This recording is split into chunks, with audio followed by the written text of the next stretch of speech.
Bentonite clay is one additive, very natural additive that you can use in your soap making. Okay, now the percentage of usage is usually people recommend in the American way is 2 teaspoons per 1 ounce, 1 pound of oil.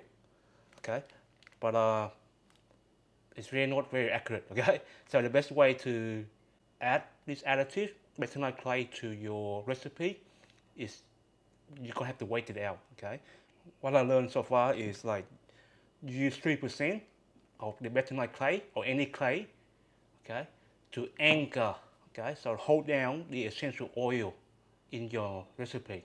So hopefully, finger crossed, the essential oil lasts longer. Okay, that's the whole idea of using bentonite clay.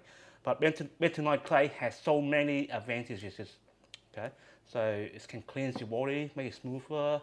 So all the you read up on it, bentonite clay, and you'll be amazed why not you add this into your recipe.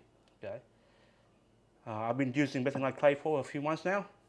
Smooth as, smooth as. Okay, so try to add clay into your recipe. Okay, bentonite clay is on the higher side of the expense of the clay, but there's other clays around. There's Australian clay, there's Brazilian clay, there's French clay. So there's a lot of choice and can add color to your soap as well. Some soap are colored by clays. Okay, so think about that. Okay, today is bentonite clay, but you have other options as well. Okay, I'll see you next time with another additive, another clay maybe. I don't know. So you can try it out. Okay. My name is Trevor Chow. I'll see you next time with another video. And by the way, if you haven't subscribed yet, please do subscribe.